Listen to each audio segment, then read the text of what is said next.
نحمدہ و نصلی علی رسولہ الکریم اما بعد۔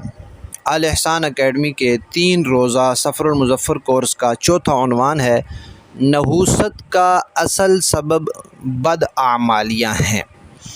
نحوست کسے کہتے ہیں؟ نحوست کا معنی ہوتا ہے بے برکتی، برکت نہ ہونا، ناموافقت، موافق نہ ہونا، کام کرنے لگے تو نہ ہو سکے۔ کسی وقت، کسی جگہ، کسی چیز میں اللہ تبارک و تعالیٰ نے کوئی نحوست نہیں رکھی کہ کسی جگہ میں کوئی نحوست ہو، کوئی وقت میں نحوست ہو، ایسا نہیں ہے۔ ہاں، بداعمالیاں یہ نحوست کا باعث ہیں۔ جو انسان بدعملی کرتا ہے، برا عمل کرتا ہے، مثلا نماز نہیں پڑھتا، سود کھاتا ہے، چوری کرتا ہے، بے پردگی اور بے حیائی کے کام کرتا ہے، یہ نحوست کے اسباب ہیں۔ ان کی وجہ سے پھر اس پر نحوست مسلط ہو جاتی ہے۔ قرآن پاک میں اللہ تعالیٰ فرماتے ہیں وَمَا أَصَابَكَ مِن سَيِّئَةٍ فَمِن نَفْسِكَ، جو کوئی تمہیں تکلیف، برائی اور خرابی پہنچتی ہے وہ تمہارے اپنی وجہ سے ہوتی ہے، یعنی تمہاری کسی بدعملی کی وجہ سے ہوتی ہے۔ اور قوم عاد کے بارے میں جن دنوں میں ان پر عذاب آیا تھا، ان کو اللہ تعالیٰ نے فرمایا کہ وہ دن ان کے لیے منحوس یعنی شمار ہوئے۔ کیوں شمار ہوئے؟ ان کی بدعملیوں کی وجہ سے وہ دن ان کے لیے منحوس بن گئے، ورنہ وہ دن منحوس نہیں تھے۔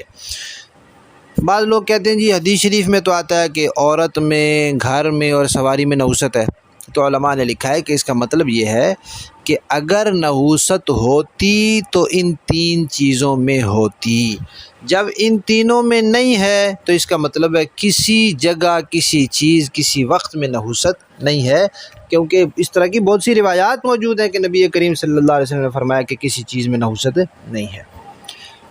ہوتا یہ ہے کہ ہماری اپنی غلطی ہوتی ہے، اپنا قصور ہوتا ہے، اور اس کا الزام ہم وقت کو دے دیتے ہیں بدعملی کے۔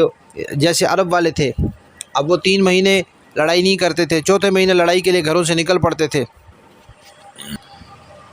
تو پھر کہتے تھے کہ یہ مہینہ نحوست والا کیونکہ اس میں لڑائیاں ہوتی ہیں۔ بھائی لڑائی کے لیے تو خود نکلے، نہ نکلتے تو نہ ہوتی لڑائی، نہ چوریاں ڈاکے ڈالتے تو نہ ہوتے۔ وہ بدعملی اپنی تھی اور اس کو منسوب کرتے تھے مہینے کی طرف۔ تو اس پر علماء نے ایک مثال لکھی ہے کہ ایک سیاہ کالے رنگ کا آدمی جس کی شکل لوگوں کی نظر میں اچھی شمار نہیں ہوتی تھی، اس نے کبھی آئینہ نہیں دیکھا تھا، اپنی شکل نہیں دیکھی تھی۔ وہ جا رہا تھا تو راستے میں ایک شیشہ آئینہ پڑا ہوا ملا اس نے اٹھا کر دیکھا تو اپنی شکل نظر آئی۔ اس نے کہا یہ تو بہت برا ہے، بہت بھدی شکل والا ہے، اسی لیے تو لوگوں نے اس کو پھینک دیا۔ اس نے بھی اٹھا کر پھینک دیا، حالانکہ وہ شیشہ تو برا نہیں تھا، اس بیچارے کی اپنی شکل ایسی تھی۔ تو اپنی شکل ایسی ہوتی ہے اور اس کا الزام دوسرے کو دیتے ہیں، اسی کو کہتے ہیں الزام ان کو دیتے تھے، قصور اپنا نکل آیا۔ تو کسی بیماری، تنگ دستی اور تکلیف جو اللہ تبارک و تعالیٰ کی طرف سے آتی ہے، نہ تو یہ چیزیں خود نحوست ہیں اور نہ یہ نحوست کی وجہ سے آتی ہیں، بلکہ یہ تو آزمائش کی وجہ سے آتی ہے۔ بعض اوقات بیماری انسان کے لیے اللہ تبارک و تعالیٰ کی طرف سے انعام ثابت ہوتی ہے، اس کے گناہ معاف ہوتے ہیں، اس کے درجے بلند ہوتے ہیں۔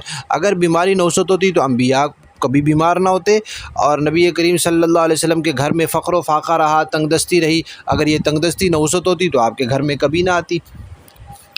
5واں عنوان ہے جدید اور قدیم غلط عوامی خیالات، یعنی سفر کے مہینے سے لوگوں میں جو غلط خیالات پہلے زمانوں میں پائے جاتے تھے یا اب ہیں، ان میں سے کچھ کا تذکرہ یہاں کیا گیا ہے۔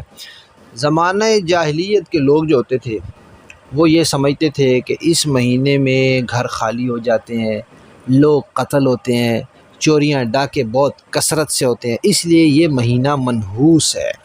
حالانکہ یہ مہینہ منحوس نہیں تھا، یہ ان کے اپنے اعمال تھے، وہ نہ کرتے تو ایسا نہ ہو سکتا۔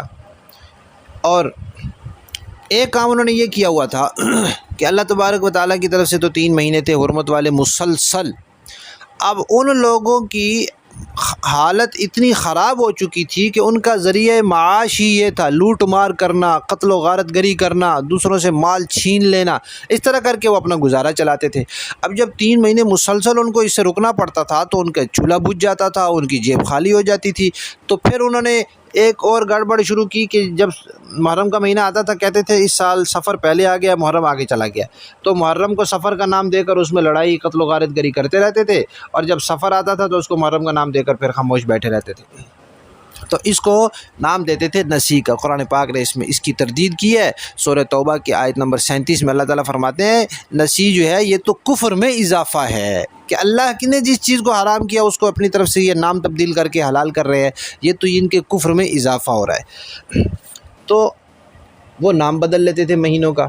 اسی طرح ان میں ایک عادت یہ تھی کہ کسی دن کوئی سانحہ پیش آ گیا، کوئی حادثہ پیش آ گیا، تو اب اس تاریخ کو ہمیشہ کے لیے منحوس سمجھ لیتے تھے، کہ جب ہر سال وہ تاریخ آتی تھی کہتے تھے یہ بڑا منحوس دن ہے، اس دن فلاں سانحہ پیش آیا تھا۔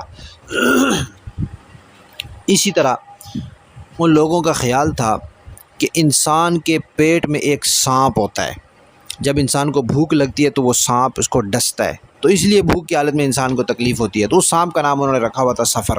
یہ بھی ایسے ان کی خیالی بات تھی صرف۔ اور آج کل لوگ کیا کرتے ہیں، سفر کے پہلے 13 دن ان کے بارے میں سمجھتے ہیں کہ اس میں نحوست زیادہ تیزی سے آتی ہے، اس لیے ان کا نام رکھا ہے 13 تیزی۔ 13 تیزی کہتے ہیں ان کو۔ پھر جب 13 تاریخ آ جاتی ہے تو کہتے ہیں جی بڑی نحوست ہم بچ گئے، اور ہم پر اتنی زیادہ مسلط نہیں ہوئی، تو لہذا آپ اس خوشی میں ابلے ہوئے چنے تقسیم کرتے ہیں اور چوری تقسیم کرتے ہیں۔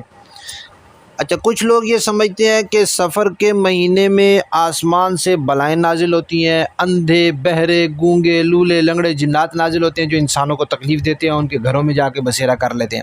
تو اس کا علاج لوگوں نے کیا سوچا ہوا ہے، خیال بھی اپنا اور علاج بھی خود ہی بنا لیا۔ کیا جی، اب وہ لوگ دیواروں کو، بکسوں کو، دروازوں کو ڈنڈے مارتے ہیں تاکہ جنات یہاں سے بھاگ جائیں۔ کتنی کم عقلی اور بے وقوفی کی بات ہے۔ اسی طرح کئی لوگ کیا کرتے ہیں، اس مہینے میں اجتماعی قرآن خوانی کرتے ہیں جی نحوست سے بچنے کے لیے، حالانکہ اجتماعی قرآن خوانی کا کوئی شریعت کا حکم نہیں ہے، شریعت میں اس کا کوئی تصور نہیں ہے کہ سفر کے مہینے کے اندر نحوست سے بچنے کے لیے لوگوں کو جمع کر کے قرآن خوانی کی جائے۔ اس مہینے میں لوگ شادیاں نہیں کرتے، سمجھتے ہیں کہ اگر شادی کی تو وہ منحوس شادی شمار ہوگی، اس میں نحوست پڑ جائے گی۔ اسی طرح کوئی اور خوشی کی تقریب ہے وہ بھی اس مہینے میں نہیں کرتے۔ کسی نے کاروبار شروع کرنا ہو وہ اس مہینے میں نہیں کرتا کہ یہ بڑا منحوس مہینہ ہے، کاروبار میں نحوست پڑ جائے گی۔ یا کسی نے سفر کرنا ہو ملازمت کے لیے باہر ملک کا تو وہ اس مہینے میں نہیں کرتے۔ اور کچھ لوگ سمجھتے ہیں کہ سال بھر میں 10,80,000 بلائیں آسمان سے اترتی ہیں، اور اس میں سے 9,20,000 صرف سفر کے مہینے میں اترتی ہیں۔ یہ لوگوں کی اپنی بنائی ہوئی بات ہے۔ کچھ لوگوں نے ایک اور بات مشہور کی ہوئی، کہتے ہیں کہ حرم شریف کے ایک مؤذن تھے جن کا نام تھا شیخ احمد، انہوں نے ایک وصیت نامہ لکھا ہے، اس وصیت نامے میں یہ باتیں لکھی ہیں کہ سفر میں ایسا کرنا چاہیے، ایسا کرنا چاہیے۔ حالانکہ یہ بالکل جعلی من گھڑت بات ہے۔ اس وقت وہاں کے علماء سے پوچھا گیا، انہوں نے کہا کہ شیخ احمد نام کا کوئی مؤذن حرم میں کبھی رہا ہی نہیں۔ اسی طرح کچھ لوگ سفر کی پہلی رات کو یا اس دن کو کچھ مخصوص نماز پڑھتے ہیں۔ تو یہ سب باتیں لوگوں کی اپنی من گھڑت ہیں۔ اس لیے علماء نے لکھا ہے کہ جب مہینے اللہ نے بنائے ہیں اور اللہ نے اس مہینے میں کوئی نحوست نہیں رکھی، لوگ سمجھتے ہیں کہ اس میں نحوست ہے، یا لوگ محرم میں شادی نہیں کرتے، تو کوئی آدمی اگر محرم اور سفر میں اس نیت سے شادی کرے کہ یہ غلط رسم و رواج ختم ہو جائے، تو اس کو انشاءاللہ ضرور ثواب ملے گا۔